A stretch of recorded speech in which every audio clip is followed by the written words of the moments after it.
Solution ले, क्या ले ले, कोई सा भी कोलाइडल सॉल्यूशन ले ले और उस कोलाइडल सॉल्यूशन को एक यू शेप्ड ट्यूब में डाल दो, इसमें डाल दे, यू शेप्ड ट्यूब में डाल दो और यू शेप्ड ट्यूब में कोलाइडल सॉल्यूशन को डालने के बाद अगर उसमें 2 इलेक्ट्रोड लगाए और 2 इलेक्ट्रोड लगा के क्या करें, उसको आयनाइज करें, तो कोलाइडल सॉल्यूशन अपने आयंस में क्या हो जाता है, ब्रेक हो जाता है। कोलाइडल सॉल्यूशन क्या हो जाता है, अपने आयंस में ब्रेक हो जाता है। अब आयंस में ब्रेक होने के बाद होगा क्या, जो उसके पॉजिटिव क्या बोलना चाहिए आयंस है, सबसे पहले हम लोग इसमें 2 इलेक्ट्रोड लगाएंगे, एक हो जाएगा कैथोड और एक हो जाएगा एनोड। तो एक बार इसको बढ़िया समझेंगे इलेक्ट्रोफोरेसिस को। सबसे पहले हमको क्या लेना है, यू शेप्ड ट्यूब लेना है। यू शेप्ड ट्यूब के अंदर क्या डाल देना है, कोलाइडल सॉल्यूशन डाल देना है। कोलाइडल सॉल्यूशन डालने के बाद उसमें क्या अप्लाई करना है, करंट। करंट अप्लाई करेंगे तो we know that colloidal solution contains electrolyte. Colloidal solution contains electrolyte. Colloidal solution में क्या प्रेजेंट होता है, इलेक्ट्रोलाइट प्रेजेंट होता है। और जैसे ही उसमें करंट अप्लाई करेंगे तो इलेक्ट्रोलाइट किसमें टूट जाएगा, अपने आयंस में टूट जाएगा। मतलब 2 प्रकार के आयंस बनाएगा, एक बनाएगा कैटायंस और एक बनाएगा एनायंस। कैटायंस मतलब पॉजिटिव आयन, एनायंस मतलब नेगेटिव आयन। क्लियर है यहाँ पर तक? तो सबसे पहले हम लोग क्या जानते हैं कि कोलाइडल सॉल्यूशन में क्या प्रेजेंट होता है, इलेक्ट्रोलाइट। और इलेक्ट्रोलाइट में जैसे ही करंट अप्लाई करते हैं तो करंट अप्लाई करने के कारण वो अपने आयंस में क्या हो जाता है, टूट जाता है। अब इलेक्ट्रोलाइट अगर अपने आयंस में टूटेगा तो 2 प्रकार का आयन बनाएगा, पॉजिटिव आयन और नेगेटिव आयन। क्लियर है यहाँ पर तक?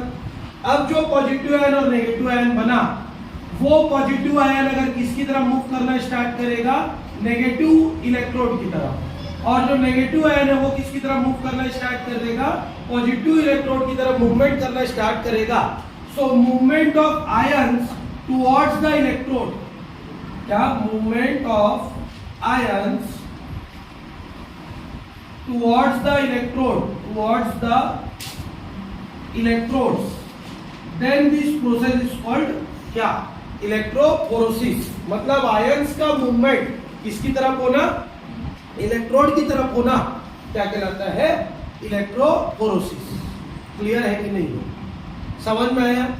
फिर से कोलाइडल सॉल्यूशन में क्या प्रेजेंट होता है, इलेक्ट्रोलाइट प्रेजेंट होता है। इलेक्ट्रोलाइट में अगर तुम करंट को फ्लो करोगे तो करंट को फ्लो करने के कारण इलेक्ट्रोलाइट किसमें टूट जाएगा, अपने आयंस में, आयनाइज हो जाएगा। आयंस में टूटेगा तो 2 प्रकार के आयंस बनेंगे, कैटायंस और एनायन।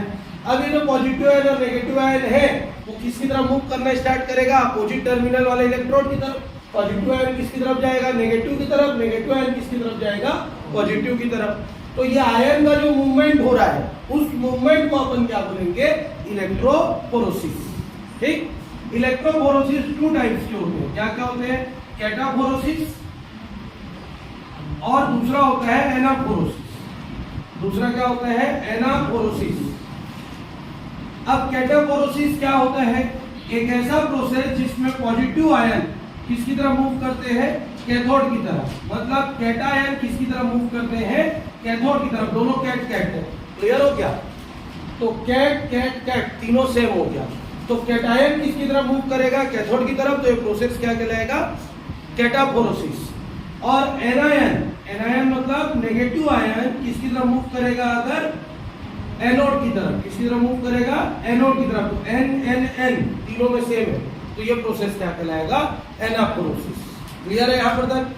बेसिक चीज याद रखना है, ये दोनों जो प्रोसेस होता है, इस प्रोसेस में इलेक्ट्रिक करंट कंटिन्यूअसली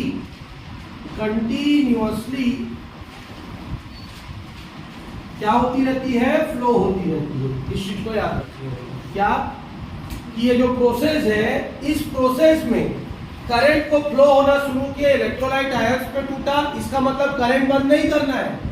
आयंस में टूटने के बाद भी जब ions positive terminal negative terminal की तरफ मूव करेंगे तो उस समय भी करंट फ्लो होता रहेगा। करंट फ्लो नहीं होगा तो दोनों खाली नॉर्मल दोनों टुकड़ा हो जाएगा, इसका मेटल का टुकड़ा हो जाएगा। इलेक्ट्रोड तब है जब तक उसमें क्या फ्लो हो रहा है, करंट, नहीं तो सिंपल रॉड हो गया। ठीक है, तो ये पूरा प्रोसीजर किसके प्रेजेंस में होता है, करंट के प्रेजेंस में होता है। मतलब आयंस का टूटना और आयंस का टूटने के बाद आयंस का मूवमेंट करना, मोबिलिटी होना आयंस का किसके प्रेजेंस में होगा? Electric current. अगर इलेक्ट्रिक सप्लाई को बंद कर दिया जाए तो आयंस जहां पे थे वहीं पे रुक जाएंगे, वो ना तो पीछे जाएंगे ना तो आगे जाएंगे, मूवमेंट रुक जाएगा वहीं पे। क्लियर है यहाँ पर तक? इलेक्ट्रोफोरेसिस क्या होता है? Movement of ion toward the electrode is called electrophoresis. It is done in the presence of electric current. किसके प्रेजेंस में? ठीक, क्लियर। अब अगर पेपर में ये क्वेश्चन आया इलेक्ट्रोफोरेसिस 2 मार्क्स का, क्या लिखेंगे? ड्राइंग बनाएंगे, movement of ion toward the electrodes is called electrophoresis. It is done in the presence of electric current. 3 number में आया तो क्या लिखेंगे? यहां से शुरू करेंगे। We know that colloidal solution contains electrolyte. Where electric current is flown, it breaks into ions. These ions move towards electrodes in the presence of electric current. This process is called electrophoresis. समझ में आया 2 और 3 number का difference? 2 number में आया direct लिख के आना है, कुछ नहीं लिखना है इधर उधर। लेकिन 3 नंबर में आया तुमको टाइप तो नहीं बोला है लिखने के लिए, तो यहां से शुरू करना उस आंसर, क्योंकि ये इंपॉर्टेंट है। जब तक आयन में ब्रेक नहीं करोगे मूवमेंट कहां से होगा? लेकिन 2 नंबर है तो हमको आयन से मतलब नहीं है। इलेक्ट्रोफोरेसिस एक ऐसा प्रोसेस है जिसमें मूवमेंट ऑफ आयन्स होता है, 2 नंबर का आंसर। लेकिन आयन पैदा कहां से होता है? जब इलेक्ट्रोलाइट को ब्रेक करते हैं। ठीक, पॉज करो, नोट करो, ड्राइंग को नोट करना।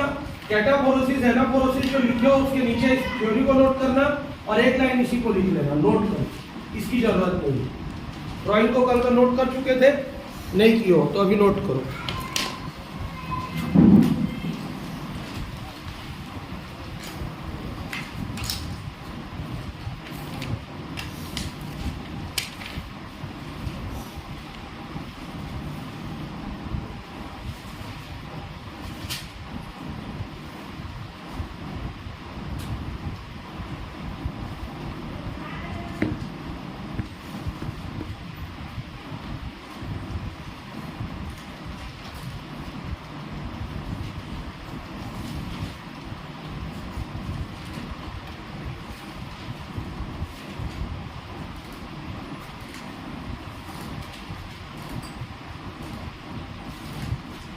क्या हुआ बिल्लिया?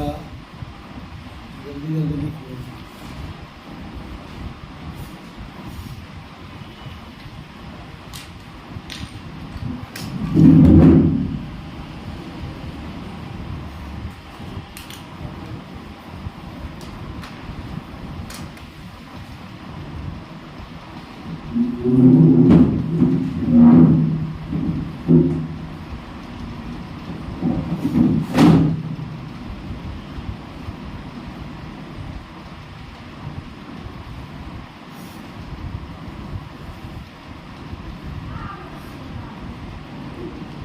लेट भी हो जाते हो तो 10, 15, 20 मिनट, 25 मिनट में भगाता तो नहीं हूँ किसी को कि लेट होगा तो भगो करके, वो पुराने फॉर्म में आने में समय लगेगा, और मैं जब रेगुलर होऊंगा तब भगाऊंगा। इसकी सिस्टर लोग के टाइम पे मैं भगा देता था ना ट्यूशन से, नहीं उस टाइम पे भगाता था ना, क्योंकि मैं लोकल शक्ति में था, कंटिन्यूसली ट्यूशन लेता था, इसलिए टाइम का रेस्पेक्ट में बहुत ज़्यादा करता था। ऐसा नहीं है कि अभी नहीं करता, लेकिन उस समय 1 मिनट बर्दाश्त नहीं करता था, सब 10 मिनट पहले आके वेट करोगे। 20-20 किलोमीटर से जो लोग आते थे उन लोग को भगा देता था, तो यहीं पर से 1 किलोमीटर से सुनौनी से आती थी एक भूमिका गबेल नाम की लड़की, डबरा सुनौनी, उतना दूर वापिस भेज देता था उसको बिना पड़ा, और फाटक के चक्कर में बेचारी लेट हो गई थी, टेबर फाटक, लेकिन देखने थोड़ी जाऊंगा तो मैं पता नहीं।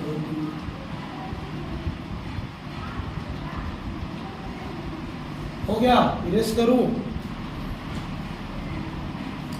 हुआ ना नोट?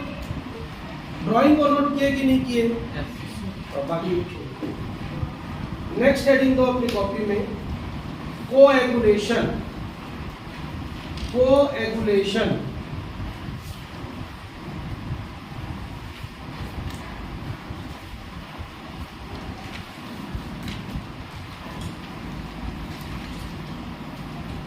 ऑन कर देना वीडियो को, कंटिन्यूअसली चलेगा। सर ऑफ ही नहीं। हाँ? नहीं, कोएगुलेशन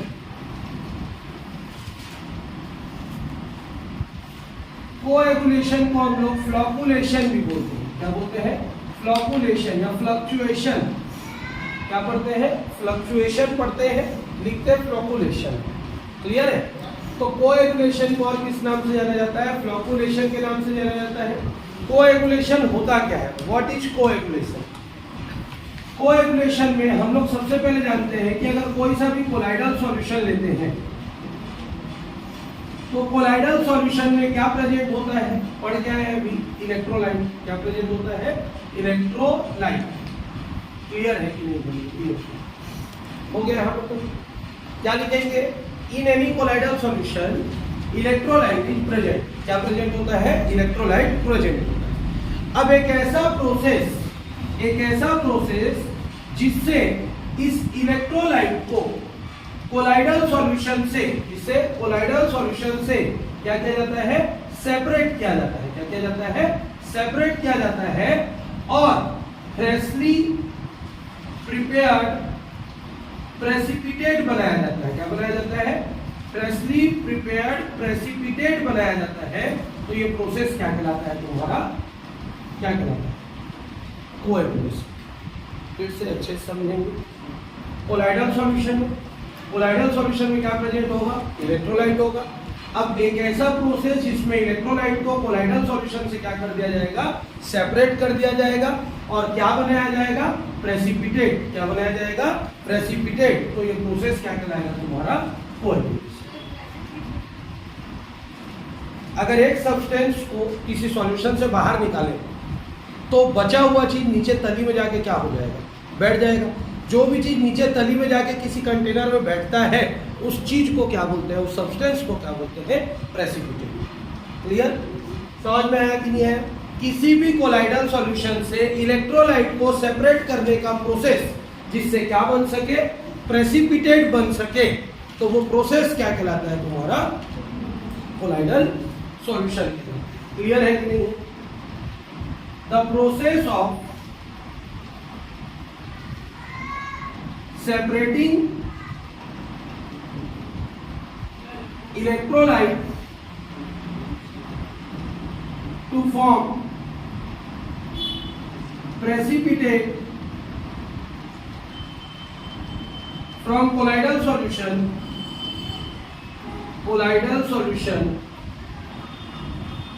is called क्या? कोएगुलेशन। क्लियर है कि नहीं? एक ऐसा प्रोसेस जिसमें कोलाइडल सॉल्यूशन से इलेक्ट्रोलाइट को हटाना है और जब इलेक्ट्रोलाइट हटेगा तो जो सब्सटेंस है नीचे में तली में जाके क्या हो जाएगा? सेटल डाउन हो जाएगा। उस सेटल डाउन होने वाले सब्सटेंस को क्या बोला जाता है? प्रेसिपिटेट। तो इलेक्ट्रोलाइट हटाकर प्रेसिपिटेट बनाने का जो प्रोसेस होता है वो प्रोसेस क्या कहलाता है? कोएगुलेशन कहलाता है। क्लियर हो गया? कोएगुलेशन किस पे डिपेंड करता है? Coagulation depends upon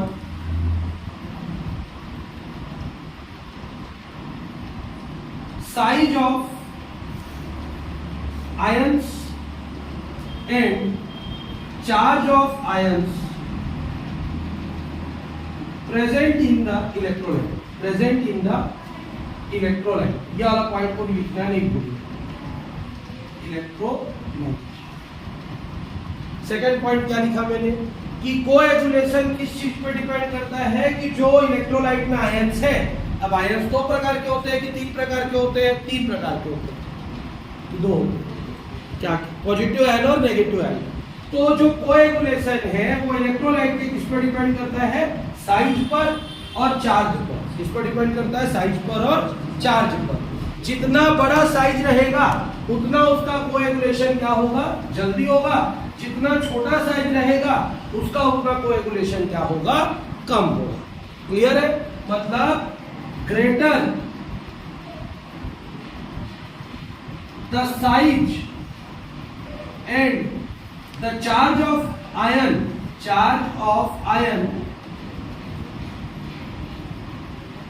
greater is its coagulating power.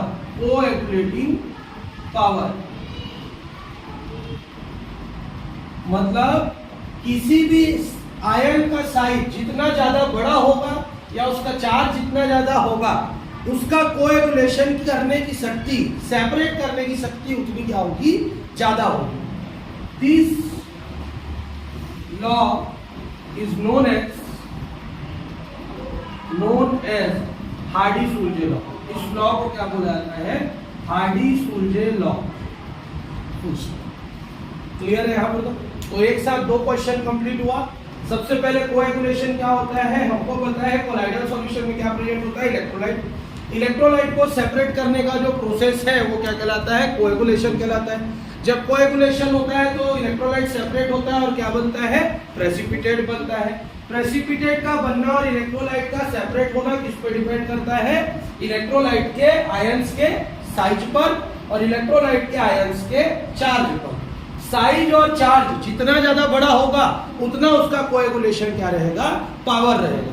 मतलब आयन का साइज जितना ज्यादा बड़ा होगा, आयन का चार्ज जितना ज्यादा होगा, उसकी कोएगुलेशन करने की क्षमता, सेपरेट करने की क्षमता उतनी ज्यादा क्या होगी, अधिक होगी। Al3+ में सबसे ज्यादा होगा, उससे कम Ca2+ में होगा, उससे कम Na+ में होगा। क्लियर? अगर हम लोग लेंगे तो SO4 2- में ज्यादा होगा, उससे कम OH- में ज्यादा होगा, उससे कम Cl- में। Positive ion, negative ion. और कोई सा जानते हो जिसका पावर नेगेटिव में 2 से ज्यादा होता है? एक आयन जिसका पावर 2 से ज्यादा हो नेगेटिव में।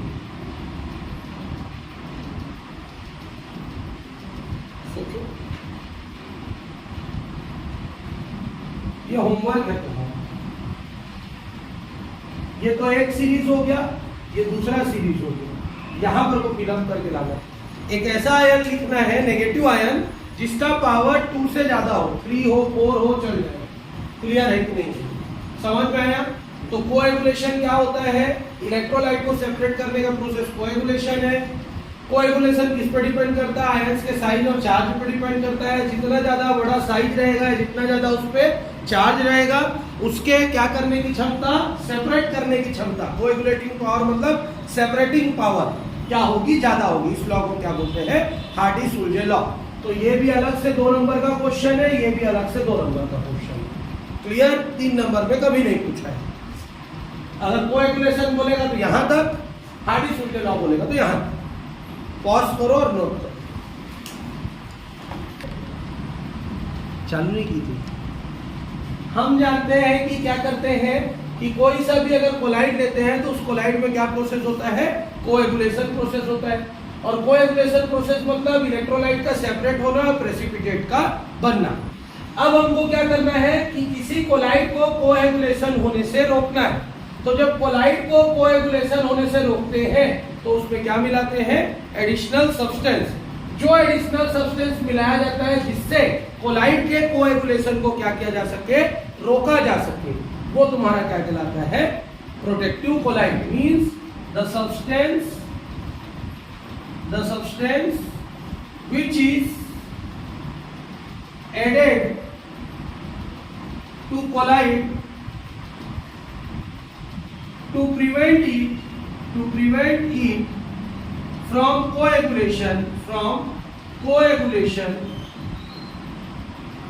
is called protective colloid, clear है कि नहीं? समझ में आया कि नहीं आया? तो ये फिर से, एक ऐसा सब्सटेंस जिसको कोलाइड में मिलाया जाए और कोलाइड में मिलाने से कोलाइड को क्या करने से रोक दे, वो कोएगुलेशन होने से रोक दे। और कोएगुलेशन मतलब सेपरेशन ऑफ इलेक्ट्रोलाइट, इलेक्ट्रोलाइट का सेपरेट होना। इलेक्ट्रोलाइट के सेपरेशन को जो एडिशनल सब्सटेंस रोकता है वो तुम्हारा क्या कहलाता है, प्रोटेक्टिव कोलाइड कहलाता है। और इसमें एग्जाम्पल जो लिखेंगे वो एग्जाम्पल लिखेंगे गोल्ड सॉल्ट, या लिखेंगे गोल्ड सॉल्ट या गोल्ड सॉल्यूशन। जो हमारा प्रोटेक्टिव कोलाइड है वो प्रोटेक्टिव कोलाइड कौन सा है, इसमें गोल्ड सॉल्यूशन। और इसी गोल्ड सॉल्यूशन से बनेगा हमारा गोल्ड नंबर, क्या बनेगा, gold number. 10 milligram of gold salt is added to 1000 milliliter of solution bracket में colloidal solution to prevent it from coagulation is called gold number. Gold number क्या होता है कि 10 मिलीग्राम ऑफ गोल्ड सॉल्यूशन, मतलब gold solution का कितना ग्राम लेंगे? 10 milligram लेंगे। कब 10 मिलीग्राम लेंगे? जब 1000 मिलीलीटर ऑफ सॉल्यूशन, कौन सा सॉल्यूशन? ये कोलाइडल सॉल्यूशन के 1000 मिलीलीटर में 10 मिलीग्राम का गोल्ड सॉल्यूशन मिला दे, और 10 मिलीग्राम का गोल्ड सॉल्यूशन मिलाने पर अगर उसका कौन सा प्रोसीजर रुक जाए? कोएगुलेशन का प्रोसीजर रुक जाए, तो वो 10 मिलीग्राम ऑफ गोल्ड सॉल्यूशन को क्या बोला जाता है? Gold number. क्या बोला जाता है? Gold number. तो ये पेपर में आता है गोल्ड नंबर क्या होता है। तो ये इसी का टॉपिक है, प्रोटेक्टिव कोलाइड का। सबसे पहले प्रोटेक्टिव कोलाइड होता क्या है, लास्ट टाइम समझो फिर नोट करना। प्रोटेक्टिव कोलाइड क्या होता है? हमको पता है कि किसी भी कोलाइडल सॉल्यूशन में कोएगुलेशन अपने आप हो जाएगा। उसको अगर थोड़ा देर के लिए छोड़ दोगे तो इलेक्ट्रोलाइट सेपरेट होने लगेंगे और प्रेसिपिटेट बनने लगेंगे। अब प्रेसिपिटेट को बनने से रोकना और इलेक्ट्रोलाइट को सेपरेट होने से रोकना है, तो उसमें हमको क्या मिलाना पड़ेगा? कुछ एडिशनल सब्सटेंस मिलाना पड़ेगा। उस एडिशनल सब्सटेंस को हम क्या बोलते हैं? Protective colloid. उस एडिशनल सब्सटेंस को क्या बोला जाता है? Protective colloid. The substance which is added to colloid to prevent it from coagulation is called protective colloid. अब प्रोटेक्टिव कोलाइड का बेस्ट एग्जांपल क्या है? Gold solution. और भी होता है, गोल्ड सॉल्यूशन के साथ साथ तुम्हारा मरकरी सॉल्यूशन है, ठीक है, प्लेटिनम सॉल्यूशन है, जितने भी हैवी मेटल्स होते हैं, मतलब प्रीशियस मेटल्स होते हैं, वो सब प्रोटेक्टिव कोलाइड की तरह यूज किए जाते हैं।